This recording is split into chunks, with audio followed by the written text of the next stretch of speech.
Muy buenas tardes.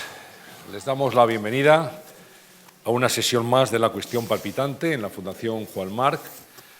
Hoy para hablar de un tema sin duda de mucho interés y de algo que nos ha preocupado a raíz de la crisis del ébola en los pasados meses. Vamos a hablar de los virus del nuevo milenio, de los nuevos virus. Con respecto al ébola, podemos darles algunos datos que seguramente van a servir para enmarcar nuestra próxima conversación. Un año después de la declaración de la epidemia, que se ha cobrado más de 10.000 muertos en todo el mundo, se siguen registrando unos 100 contagios a la semana. Y este es un tema suficientemente importante como para preguntar a expertos, a personas que saben y que nos acompañan aquí en este escenario de la Fundación Juan March. Recordar también que esta sesión puede ser seguida en directo a través de streaming en march.es/directo. Para todos aquellos internautas que en este momento están escuchándonos y viéndonos, pues nuestro saludo más cordial desde la Fundación Juan March en Madrid. Nos acompaña, como siempre, Íñigo Alfonso. Muy buenas tardes, Íñigo. Buenas tardes, Antonio. ¿Qué tal? ¿Qué tal? Muy bien. Encantado. ¿Buena Semana Santa? Sí, ha habido tiempo para todo. Un poco de trabajo y descanso también. Muy bien, pues lo celebramos. Gracias. Nosotros también vamos a saludar a don Luis San Juanes. Muy buenas tardes. ¿Qué tal? ¿Cómo está? Muy bien. Agobiado por el trabajo, pero bueno. Sí, me decía cuando llegaba que tiene una auténtica situación de estrés, que hay mucho trabajo en este momento. Sí, tengo muchos viajes de trabajo y eso siempre requiere tiempo. Bueno, don Luis San Juanes es virólogo molecular, es doctor en ciencias químicas, profesor de investigación en el Consejo Superior de Investigaciones Científicas, en el CSIC, en el Centro Nacional de Biotecnología, donde es jefe de laboratorio de coronavirus. En 2007 obtuvo el premio al virólogo senior otorgado por la Sociedad Española de Virología. Es miembro de la Real Academia de Ciencias Exactas, Físicas y Naturales y editor jefe de la revista Virus Research. Forma parte del Comité Científico del Gabinete de Crisis del Ébola y ha publicado, señor Juanes, un gran número de trabajos científicos enfocados al estudio de los virus animales y humanos mediante el diseño de vectores virales para vacunas y terapia génica. También saludamos a José Ramón Arribas. Doctor, buenas tardes. Buenas tardes. Muchas gracias por invitarme. Gracias por estar aquí. Le hemos visto mucho en televisión en los últimos meses, pero ahora le tenemos con nosotros. El doctor José Ramón Arribas es profesor de Medicina en la Universidad Autónoma de Madrid, director del Grupo de Investigación del SIDA y Enfermedades Infecciosas del Instituto de Investigación de la Paz y DIPAZ. Ha coordinado varios ensayos clínicos sobre fármacos antirretrovirales para el tratamiento del VIH. Es miembro del Grupo de Estudio del SIDA, GESIDA, y del Comité Ejecutivo de la European AIDS Clinical Society. Es jefe de la Unidad de Enfermedades Infecciosas, Medicina Tropical del Hospital La Paz Carlos III y fue, como ustedes van a identificar, el responsable del equipo médico que atendió en el Hospital Carlos III de Madrid a los españoles infectados por el virus del ébola el pasado año. Al igual que Luis San Juanes, formó parte del Comité Científico del Gabinete de Crisis del ébola. Un gabinete que se reúne el próximo miércoles. Efectivamente. Una nueva reunión. Y nos preguntamos, ¿hace falta que se sigue reuniendo ese comité? ¿Sigue habiendo peligro? ¿Hemos aprendido algo de lo que ha ocurrido? Bueno, yo estoy completamente convencido de que sí que hace falta porque el virus sigue infectando en África. El número de infectados ha disminuido en torno a 10 veces, pero hay que controlar no solo la infección en el sitio, en el in situ, sino también todo lo que nos llega por vía aérea, marítima y terrestre, ¿no?, a nuestro país. Las mercancías, por ejemplo, que llegan de las zonas afectadas. Y luego hay que prepararse con la escuela de formación que organizó el Gabinete de Crisis y hay que organizar los medios hospitalarios y formar al personal. Hay mucha tarea. Sí, yo creo que hay que cambiar entre todos un poco la perspectiva. Lo que ocurre en África nos afecta en el mundo desarrollado y nos afecta en Europa, mientras siga habiendo epidemia en África y la posibilidad de que pues, cooperantes, visitantes pues, retornen a España o tengan que ser evacuados y el riesgo siempre sigue estando allí. O sea que es tan responsabilidad nuestra, digamos, para el sistema sanitario español como para internacionalmente. Es una cuestión básicamente ya casi de seguridad y entonces, evidentemente, mientras siga habiendo epidemia en África, y a eso nos tenemos que ir acostumbrando, los países tienen que estar preparados porque de una manera u otra nos va a salpicar. Sí, porque la Fundación ha titulado esta sesión Virus del nuevo milenio. Y les pregunto, ahora paso inmediatamente la palabra a Íñigo, creo que una característica del nuevo milenio, justamente, y de esos virus, es que en un mundo global ya no somos inmunes. Hace unos años podía ocurrir algo en una aldea de África y se quedaba, digamos, constreñido a ese círculo, ahora ya no. Desde el punto de vista de los virus, ningún lugar del planeta es remoto ni no está relacionado con nosotros. Estamos en el mundo siempre a 24, como muy lejos, a 24 horas en avión de cualquier parte del mundo. Entonces, desde el punto de vista de los virus, esto es muy pequeño. En todo caso, la amenaza de los virus es global y esto nos puede afectar a todos en cualquier momento, pero yo les voy a preguntar por la sensación de seguridad que podemos tener en España o en la Europa actual. ¿Vivimos en un territorio seguro de virus? ¿Podemos tener confianza en eso? Bueno, yo creo que efectivamente hay un peligro constante. Y el peligro está fundamentalmente en países asiáticos y africanos, pero también en cualquier país moderno. Por ejemplo, el virus del Nilo Occidental vino a Estados Unidos en torno al año 2000, un poco antes, y en cuestión de 3 años se pasó del norte al sur, del este al oeste, y a los 6-7 años estaba en Europa. O sea, se extendió como la pólvora. El virus de la hepatitis C, afortunadamente, se han descubierto unos antivirales ahora muy efectivos, pero la Organización Mundial de la Salud preveía 400 millones de infectados para el año 2020. Y eso independientemente de que sea África, Estados Unidos o Europa. Es decir, que yo creo que el peligro es real y hay una cosa que tenemos que recordar y es que todos los años, de promedio, se descubre un nuevo virus que afecta a las personas y un nuevo virus que afecta a los animales domésticos que también son fundamentales para la alimentación. Entonces, esto ha pasado siempre y continuará pasando. Yo creo que esa es la clave, que hay que darse cuenta que convivimos con virus y convivimos con virus desde el principio de nuestra historia como especie. Y entonces es una convivencia que a veces pues, pasa por épocas complicadas, ¿no? Estamos hablando de virus exóticos, pero recuerden que el virus que más probabilidad tiene de matar muchas personas es el virus de la gripe. El virus de la gripe es el que posiblemente, si tuviéramos que hacer una apuesta, una mutación del virus de la gripe, pues es el que tiene más probabilidad de afectar a contagiosidad a muchas personas, y estamos hablando, bueno, pues eso es algo que está previsto. Entonces la palabra clave es estar preparados desde muchos puntos de vista, desde brotes como el de ahora del ébola, pero también posibles mutaciones de un virus de gripe. Hace poco, en una revista muy importante de medicina, escribía Bill Gates, que es un filántropo que se dedica muchísimo a las enfermedades infecciosas, y decía esta frase, dice, en los próximos años el evento que más probable puede matar a más de 10 millones de personas no es ninguna guerra, es una infección. Es una infección, y está hablando, por ejemplo, de la gripe. Entonces el secreto, como tantas cosas en la vida, es estar preparados, y también nosotros no nos quedamos quietos. Los virus evolucionan, pero también la especie humana ha desarrollado una cantidad de técnicas y nuevas tecnologías que nos hace estar cada vez mejor preparados. Entonces esto transmitir, uno tiene la incertidumbre, es, bueno, pues esto va a estar ahí, no tiene por ser motivo de pánico, pero tiene que ser motivo para que todos los países, y afortunadamente cada vez es así, estemos mejor preparados. Sí, yo quería hacer un poco de pedagogía, si me permiten. Hablamos de virus, de coronavirus. No sé cuántos tipos de virus existen, qué es un coronavirus, qué es un virus.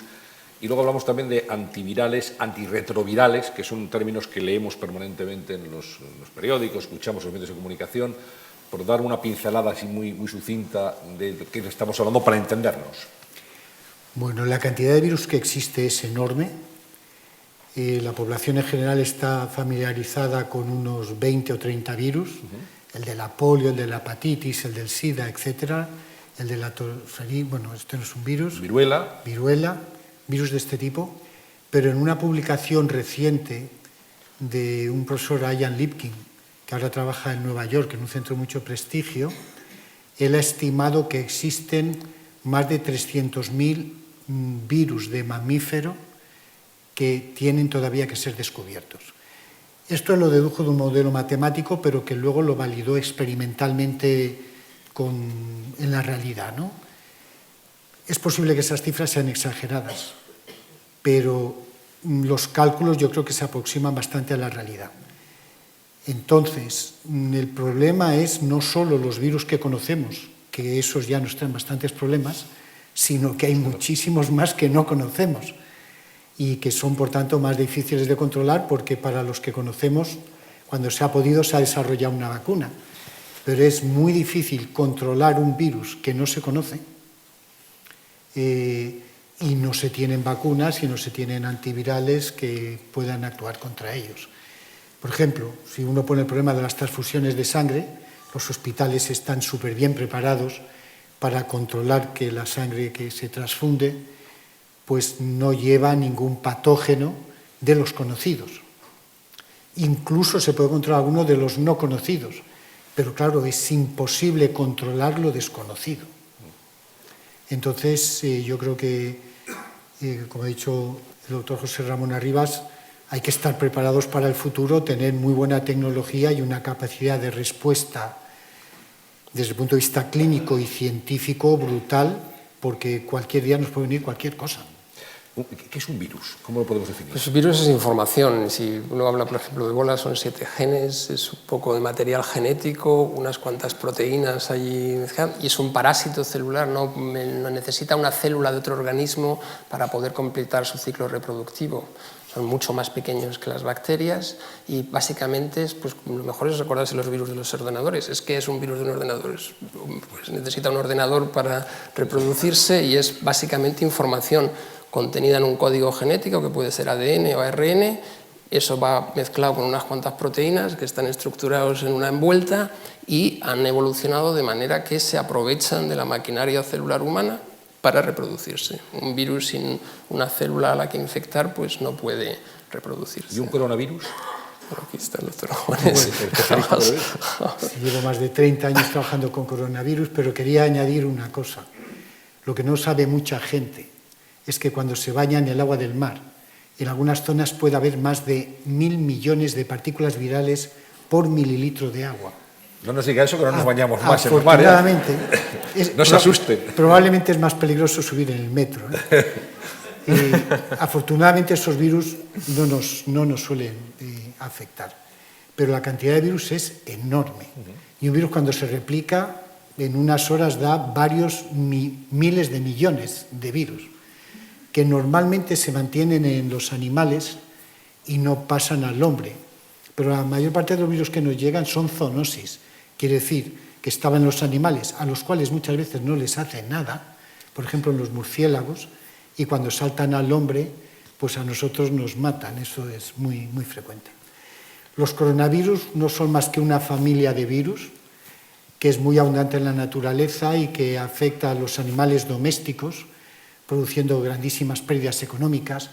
Por ejemplo, virus que han venido aquí a España, a la provincia de Segovia, como uno que se llama PDV, pues este elimina toda la generación de lechones de menos de 10 días, no queda ni uno. Es un virus supermortal y lo sufrimos en España en 1985. Luego, toda la población de una cierta edad, toda está infectada por unos coronavirus humanos que tienen sus nombres, pero que normalmente nos producen lo que se llama el resfriado común de invierno, pues prácticamente nada. Pero si seguimos aumentando y hablando de la colección, en el año 2002 apareció el virus del SARS en el sudeste asiático, que en 3 meses infectó a 8.000 personas que necesitaron hospitalización y mató al 10%.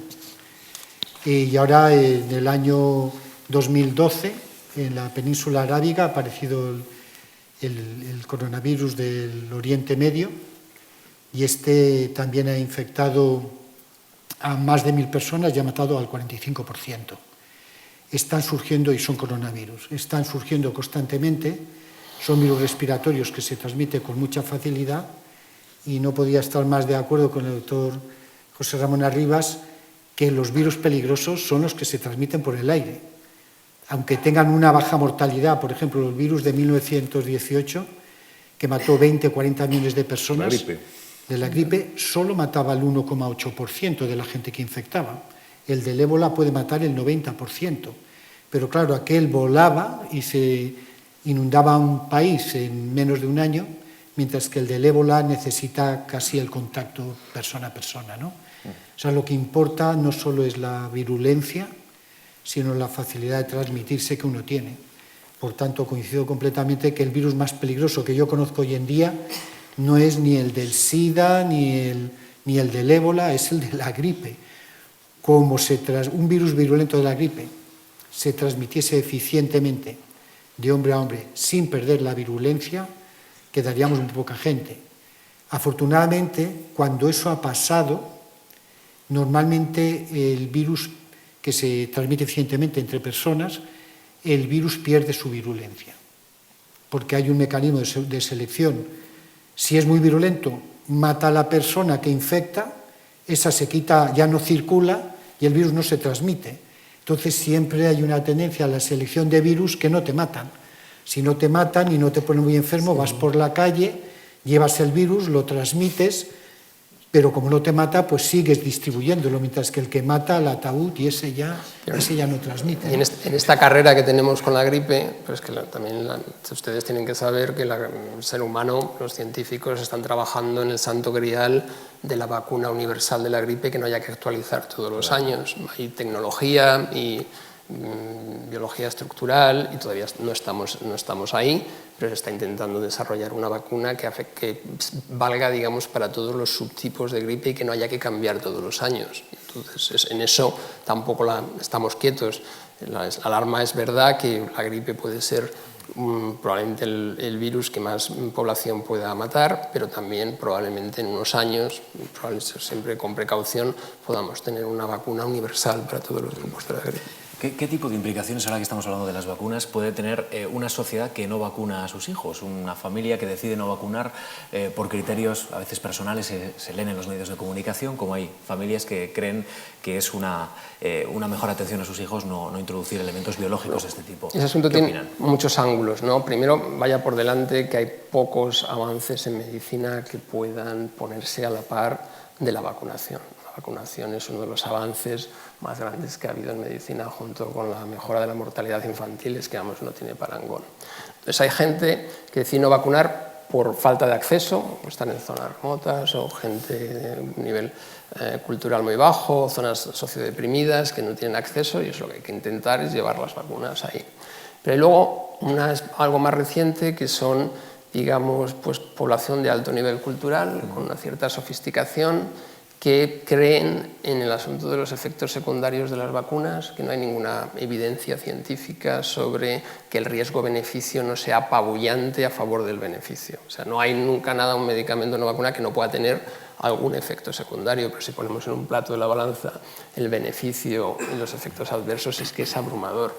Entonces, hay una parte todavía más sofisticada que dice: yo no me vacuno, pero que se vacunen los demás, porque hay un efecto vacuna alrededor que hace que... Entonces, hombre, yo creo que ahí entramos ya en un terreno que es complicado, porque estamos hablando de un asunto de salud pública. Hace nada ha habido una epidemia de sarampión que empezó en Disneylandia, en Miami, y bueno, sarampión, que era algo que estaba completamente erradicado, pues estamos volviéndolo a ver en países desarrollados. Yo creo que hay que intentar, pues, explicitar y sobre todo convencer que nada en medicina es 100% seguro ni 100% eficaz, pero los médicos actuamos por riesgo-beneficio, y el beneficio de las vacunas es abrumador comparado con los pocos casos que pueda haber de algún efecto adverso.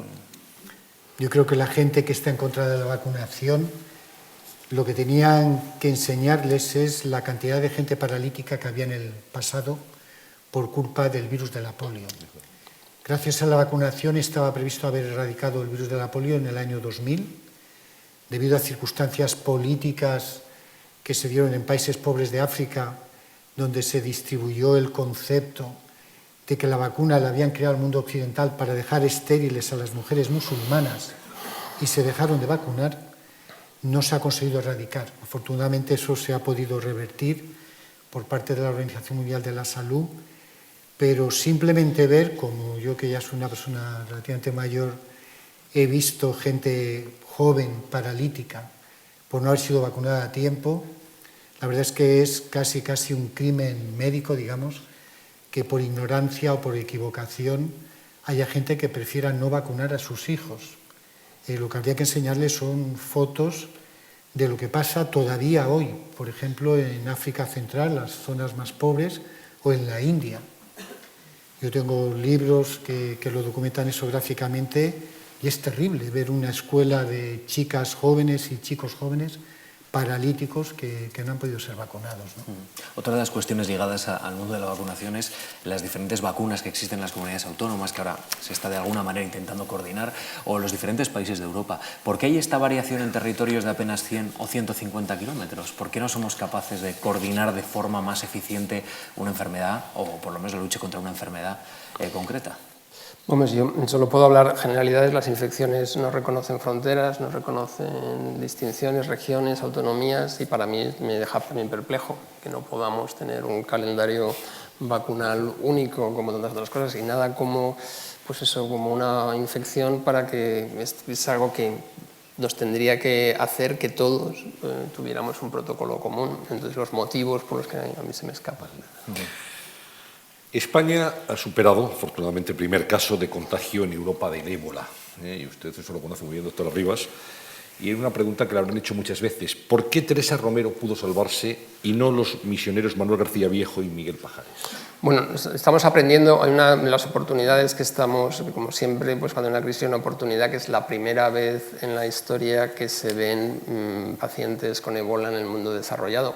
Y estamos aprendiendo mucho, porque cuando se ven en África, pues realmente las posibilidades de tratamiento, de hacer una simple analítica, son prácticamente inexistentes.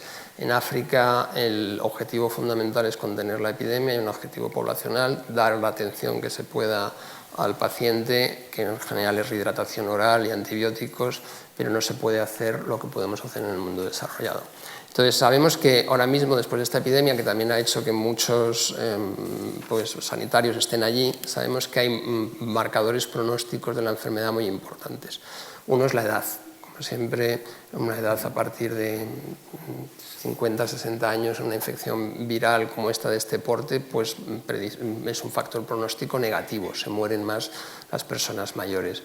Luego también los pacientes que tienen mucho virus en la sangre se mueren también más, eso también lo hemos visto. Y luego cuando se retrasa y vienen con alguna afectación secundaria, como puede ser afectación renal o afectación del cerebro, con infección, encefalitis, también el pronóstico es muy malo. Entonces nuestros dos primeros pacientes tenían muchas de esas características de mal pronóstico. La última paciente tenía también alguna, pero afortunadamente, bueno, pues estamos hablando de una paciente más joven y también se emplearon algunas terapias que probablemente han ayudado. O sea que son situaciones muy diferentes. Nosotros en el mundo desarrollado ha habido como, creo que hasta ahora, 24 o 25 pacientes, y nuestros dos primeros son de lejos los que han tenido la edad más avanzada. Antes hablamos de los coronavirus. Los coronavirus infectan a un niño de menos de 15 años, casi ni enferma. No se ha muerto ningún niño, que sepamos, por el coronavirus del síndrome respiratorio agudo y grave, el virus del SARS, en la epidemia del año 2002-2003. Si se infecta a una persona entre 15 y 50 años, las probabilidades de que se muera es del 10%. Pero si se infecta a una persona de más de 60 años, las probabilidades de que se muera es superior al 65%. Y esto muchas veces, o casi siempre, está asociado a que a dos cosas. Una es que el sistema inmune se va debilitando con la edad, y otra que a veces el que te mata no es el propio virus cuando él te infecta, sino que lo que te puede matar es la respuesta inmune que tú haces contra el virus, que ya de paso que lo eliminas te cargas los tejidos, por ejemplo el pulmón, que él ha infectado. Entonces cuando tienes un sistema inmune muy vigoroso, eso tiene una gran ventaja, pero también una gran desventaja porque te produce una inflamación pulmonar que te puede llegar a un edema pulmonar y matarte. O sea que los factores de la edad y de la respuesta inmune que va asociada a la edad son muy importantes en la supervivencia a una infección viral.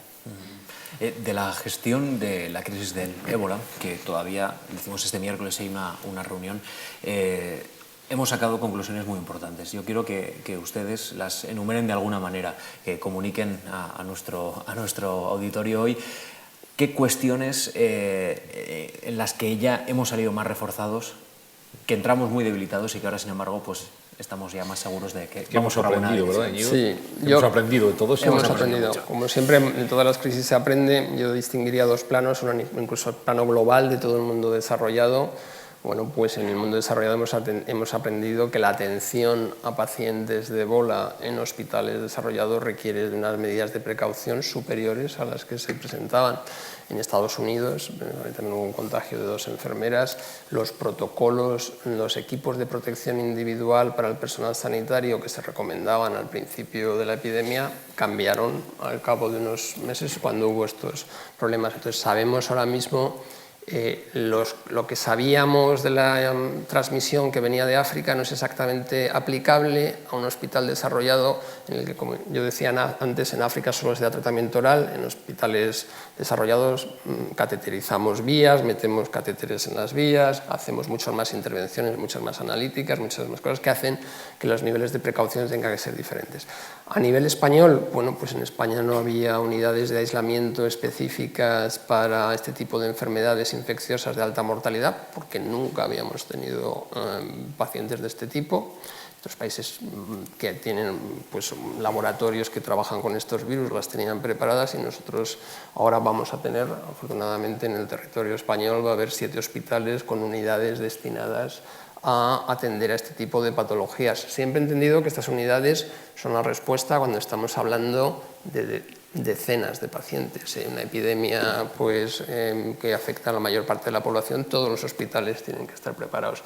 Entonces, yo creo que si tuviera que sacar 2 enseñanzas, uno que hemos aprendido es la creación de estos hospitales que están designados para el tratamiento, no para el diagnóstico. Para el diagnóstico tienen que estar preparados todos los hospitales del sistema de sanidad.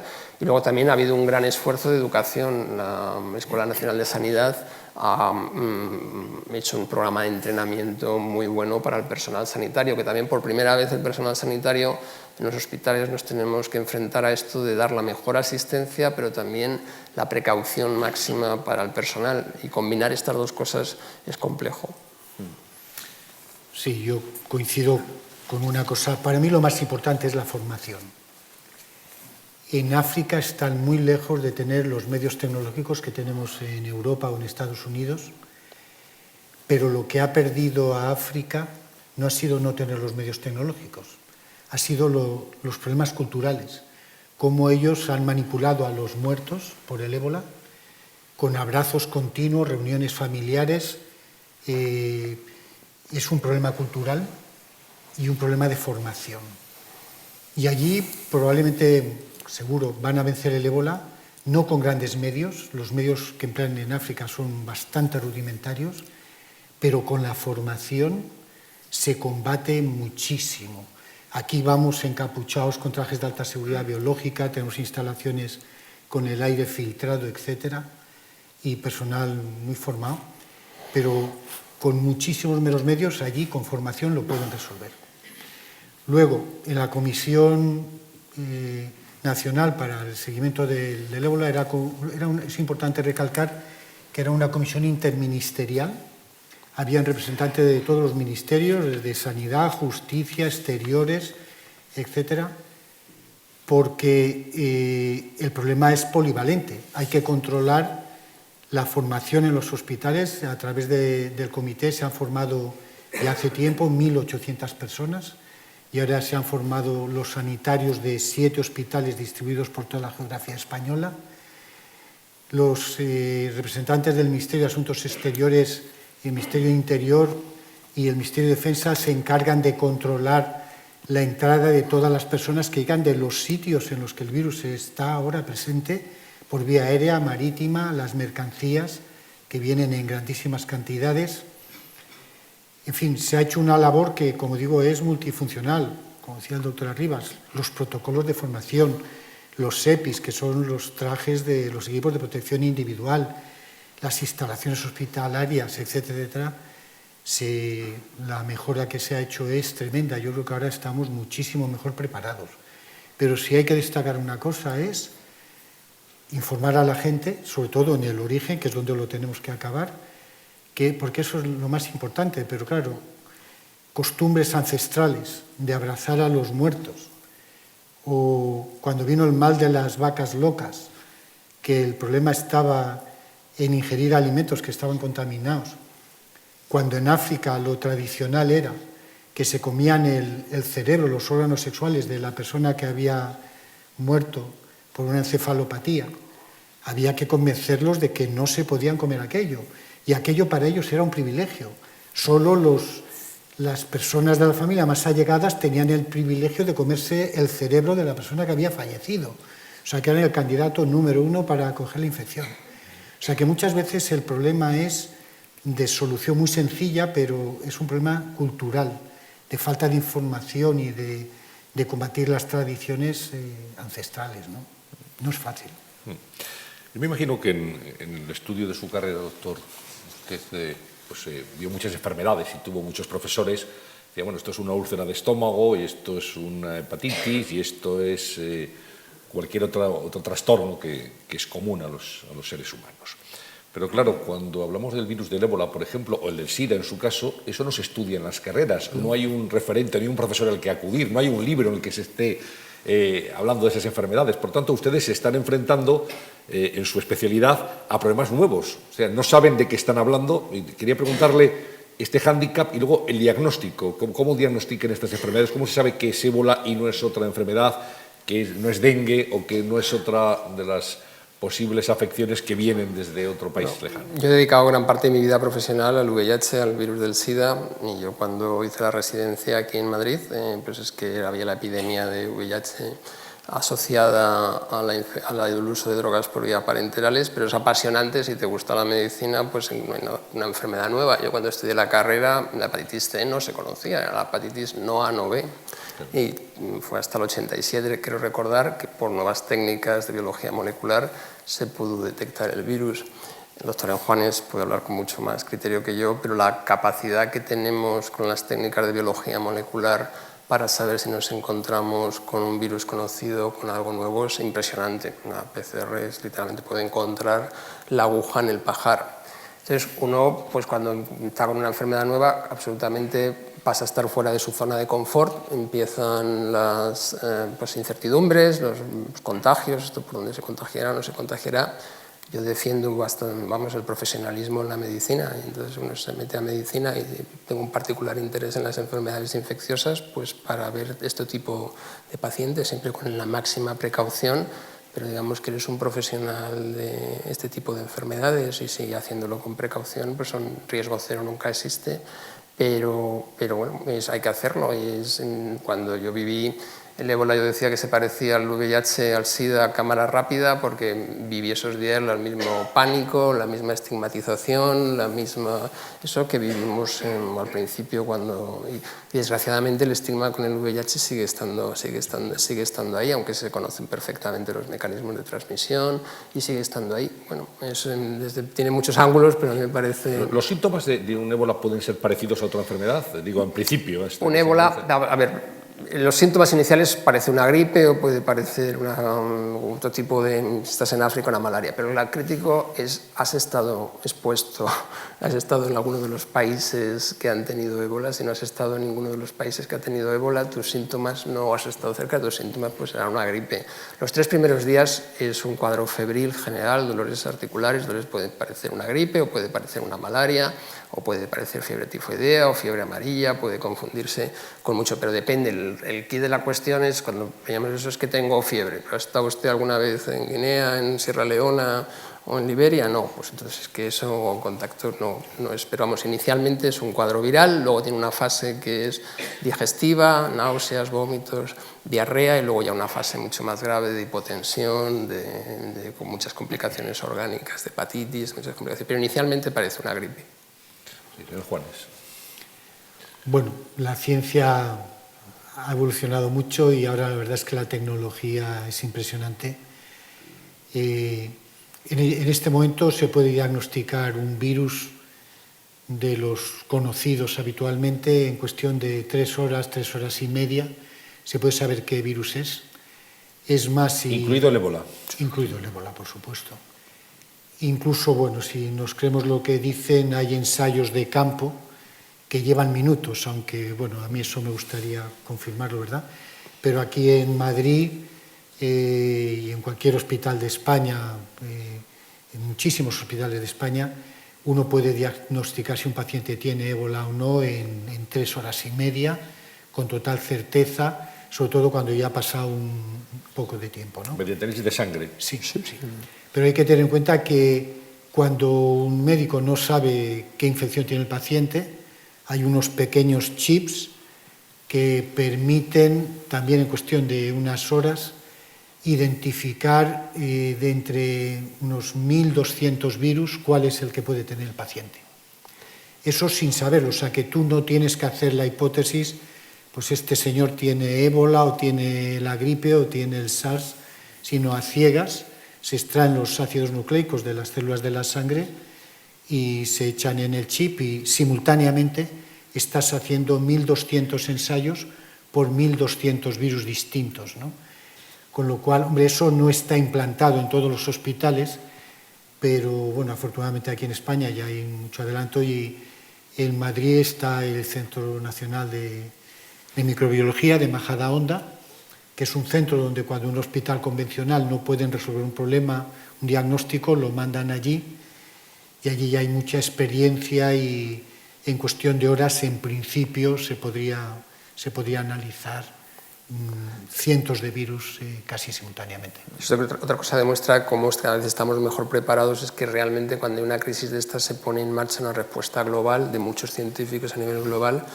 El doctor Juanes puede decir el SARS cuánto tiempo tardó en verse que era un coronavirus, eso es un récord comparado con, por ejemplo, con el VIH apareció en los primeros casos en el 81, se tardó casi 2 años hasta el 83, con coronavirus creo mucho más rápido en encontrarse y ahora mismo hay una tecnología suficiente para saber si es un virus conocido o estamos ante algo nuevo y si estamos ante algo nuevo yo creo que el tiempo en encontrar la causa ha disminuido mucho. Cuando vino el SARS en el año 2003 se creían al principio que era un virus de la gripe y un ortomisovirus y tal, porque coincidió una onda del virus de la gripe con la onda del SARS y como los dos producían problemas respiratorios, incluso salieron en algunos hospitales con fotografías al microscopio electrónico enseñando la foto así de grande del virus, diciendo que era el virus de la gripe. Afortunadamente, cuando lo fueron a comprobar más cuidadosamente, vieron que sí que era verdad que estaba el virus de la gripe allí, pero no era el que causaba el problema, era otro virus. Pero eso con análisis de los ácidos nucleicos de los virus ahora es que es cuestión de 3-4 horas. Señor Juanes, usted que está más relacionado con la investigación, habla, la tecnología es suficiente, imagino que mejorará con el tiempo, pero bueno, ahora mismo permite un avance sustancial. ¿Hay fondos suficientes para la investigación de coronavirus y virus? Bueno, a ver, fondos los hay, lo que pasa que las compañías están hechas para ganar dinero.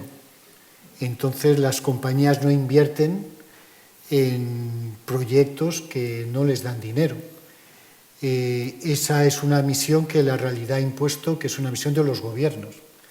Entonces, para las enfermedades de los pobres y las enfermedades que están, por ejemplo, en África, para las que no se prevé una rentabilidad económica, es fundamental, como decía el doctor Arribas, que los gobiernos y las organizaciones internacionales, Organización Mundial de la Salud y otras, Banco Mundial, porque también es una organización muy importante, aporte dinero.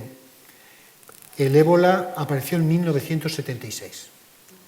Desde entonces han habido unas 27 epidemias en el mundo, particularmente en África. Esas epidemias implicaban la muerte de entre 60, 270, 300 personas, pero eran en aldeas de África. Nunca pasó nada. Sí que es verdad que en contados laboratorios se iba investigando, pero a una velocidad lentísima.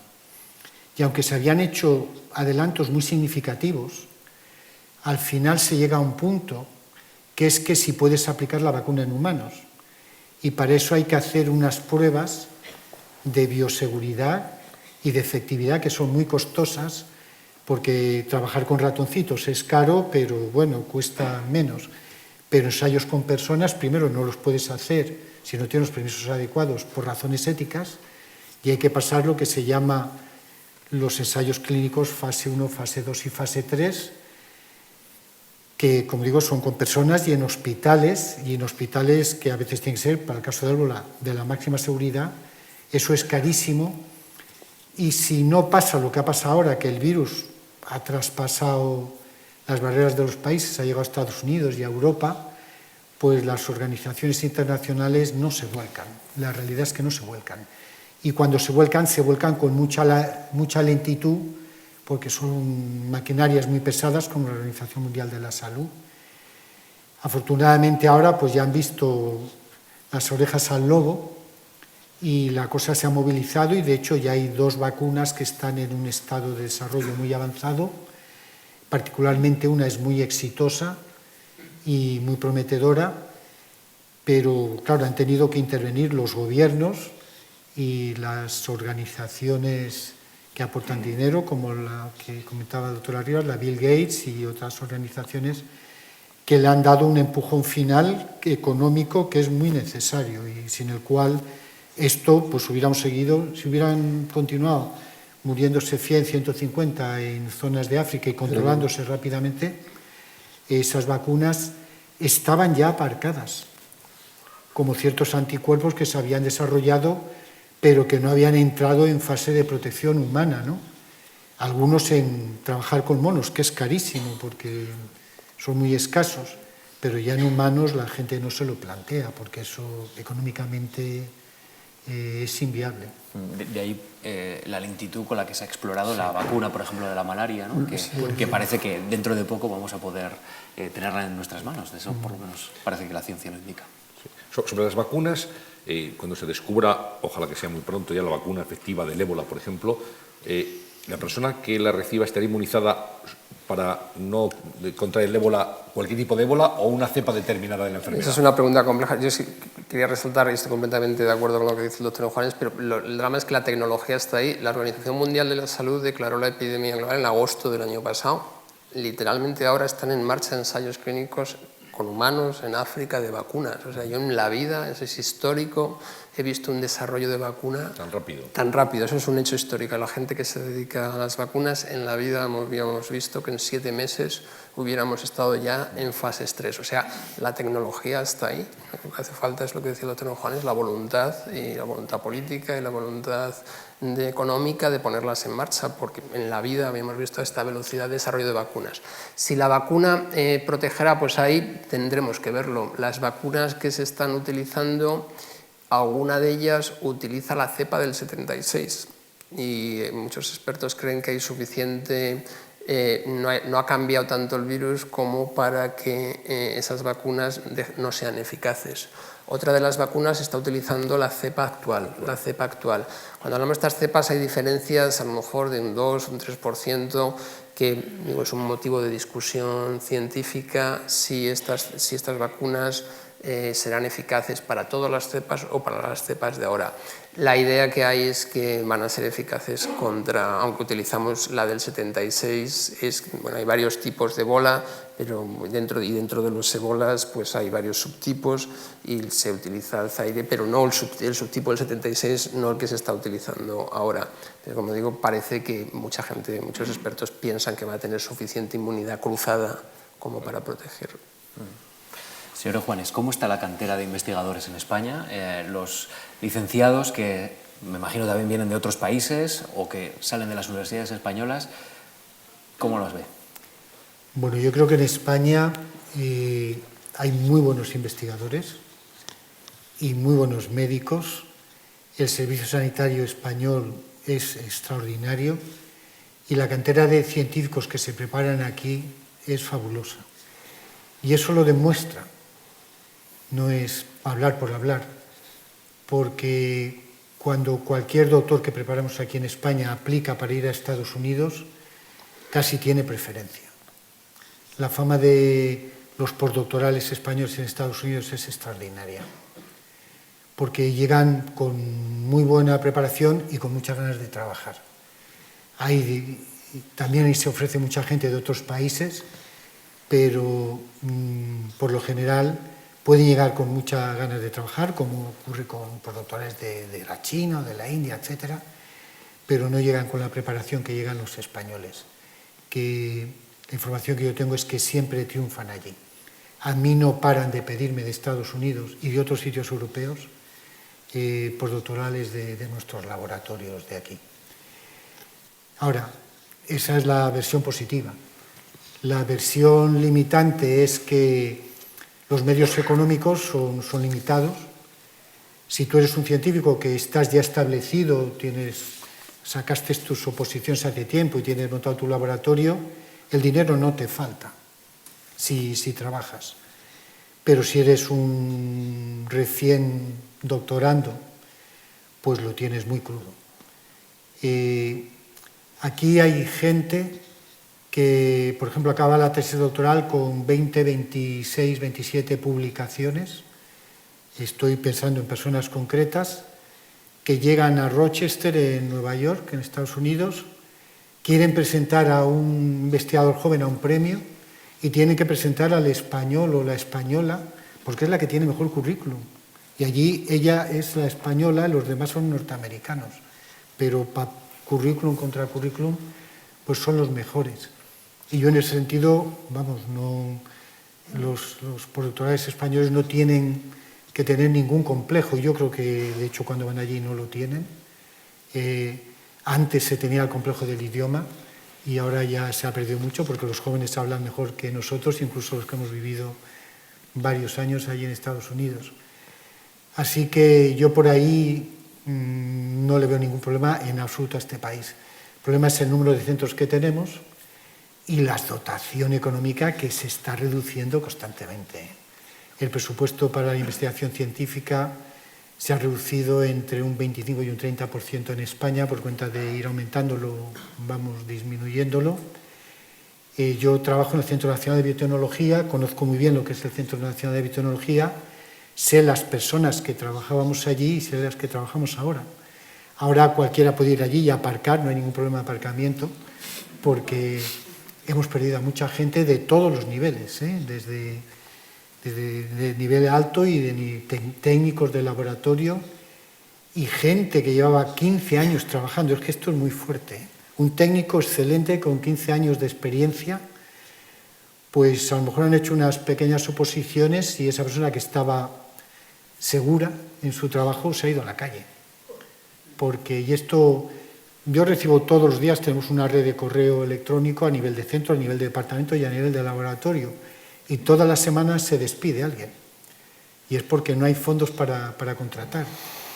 Pero lo que más molesta es que laboratorios como, por ejemplo, el mío, tenemos financiación, a mí en España me financian bien dentro de las posibilidades, tenemos financiación de Estados Unidos, de la Unión Europea, y cuando pedimos hacer un contrato para una persona, a mí me han echado un contrato 3 veces para atrás. Ya han dicho que el comité científico que evalúa al contratado, que somos 4 profesores de investigación con unos 25 o 30 años de experiencia, solo es consultivo, que la decisión la tiene un tribunal de administrativos. Esto es muy fuerte en un país como España, que ya es un país moderno, que esto pase aquí y que tenga más autoridad. 4 profesores de investigación. Y entonces yo le he preguntado a los administrativos si ellos han entrevistado a la persona que tiene que trabajar con un virus, un coronavirus que te mata, que tiene que trabajar con animales de experimentación, que mucha gente tiene alergia, no puede, aunque quiera. Si tienen miedo a trabajar con un virus que lo puede matar, si sufre ansiedad cuando se viste con los equipos, que diga el doctor Arribas lo que le pasaba en su hospital. No todo el mundo valía, incluso voluntarios que se presentaron cuando se vestían no eran capaces de tener el agobio de ese equipo que te subía la temperatura corporal muy alto. Si habían hecho ese tipo de entrevistas, si habían hecho una exposición en inglés, el conocimiento previo del tema, y esto, claro, es muy fuerte. Esto ha llevado, por ejemplo, a la directora del Centro Nacional de Biotecnología, por esa razón y por otras puramente burocráticas, a dimitir recientemente. Entonces, a lo que esto nos lleva es que a veces no tenemos muchos recursos, pero luego ya no solo el tema ese, es un tema de agilidad, de plantearse las cosas con realismos prácticos, es lo que yo decía. En África no tienen ni laboratorios de alta seguridad nivel P4, ni P3, ni P2, ni siquiera P1. Pero tienen unos protocolos de lavarse las manos con lejía, cosas muy simples, delantales de plástico, etcétera, etcétera. Con muy poco dinero están haciendo muchísimo. Y aquí, que ya tenemos un nivel, tenemos hospitales fantásticos y tenemos centros de investigación estupendos, que luego encima tenga las pegas burocráticas, ya es lo que dices, bueno, esto sí que es un problema de educación de mucha gente que está en puestos muy bien situados, pero que no se hacen cargo de lo que es la realidad, ¿no? Bien, vamos a pasar enseguida a las preguntas. Antes le preguntaría al doctor Arribas por el traje al que hacía referencia Luis Sanjuanes, ese traje que hemos visto todos en las fotografías, en las imágenes de televisión. ¿Qué hay dentro del traje? ¿Qué se siente dentro del traje? Trajes hay muchísimos tipos. También la evidencia que tenemos de que unos trajes sean mejor que otros es muy limitada. Eso, cada sitio tiene hay unos cuantos principios que hay que respetar. Es que toda la piel tiene que estar cubierta. Las zonas de más riesgo son los ojos. Por la piel intacta, es que no haya ninguna heridita ni nada de esto, es difícil que entre el virus. Pero nuestras mucosas, que son las pieles que tenemos en la conjuntiva, en los ojos, o en las fosas nasales o en la boca, esas, digamos, están más preparadas para que los virus entren. Entonces hay que tener una protección de toda la piel, hay que tener una protección, digamos, las gafas para proteger las conjuntivas, llevamos una mascarilla, no porque el ébola se transmita por vías respiratorias, sino porque es transmisión por gotas, si un paciente tose y, bueno, pues las gotillas que se pueden introducir, y llevamos unas calzas también, por si también hay que modular la protección a cómo está el paciente. No es lo mismo un paciente, como decía antes, que solo tiene fiebre, que un paciente que está con vómitos, que está con diarrea, que ahí hay mucho virus. Entonces los principios son toda la piel cubierta, los ojos bien cubiertos, una mascarilla y utilizamos un traje especial que es impermeable completamente, y eso hace que la temperatura aumente rápidamente. Eso en África, por ejemplo, es el mérito que puede tener la gente trabajando a 40 grados con un traje que realmente, aparte de por motivo epidemiológico, uno tiene que salir de ahí, irse a la ducha porque la sudoración es inmensa. Cuando tenemos que estar mucho tiempo con el paciente, porque estamos haciendo intervenciones, hay otro tipo de trajes más confortables que son ventilados, ¿vale? Que tienen un pequeño motorcito que hace que se produzca aire dentro y son más confortables, y esos son imprescindibles si se van a hacer medidas de soporte crítico como son intubar a un paciente o hacer hemodiálisis. O sea que los principios son esos, algo que cubra completamente y que proteja sobre todo las mucosas. Y si uno mira, pues verá muchos trajes diferentes y uno tiene que adaptarlo un poco también a donde trabaja. Muy bien, vamos a unas preguntas que nos han llegado a través de internet para ustedes, Íñigo. Sí, hay un antiguo alumno del profesor Sanjuanes en la Universidad Autónoma, se llama Manuel Oliva. Dice, he tenido la oportunidad de trabajar en los lugares donde han sufrido el SARS, en Hong Kong y en Guangdong en 2003, y MERS, Arabia Saudí, en 2012-2014. Las condiciones higiénicas en la alimentación son deficitarias en ambas regiones, dice Oliva, además de consumo de animales sin control sanitario por parte de las autoridades locales. Y le pregunta, ¿cree que la barrera de especies podría ser superada por otros virus en países occidentales? Por tanto, ¿qué podría ser el factor detonante? ¿Este factor tendría un mecanismo de acción en común o sería diferente según el virus?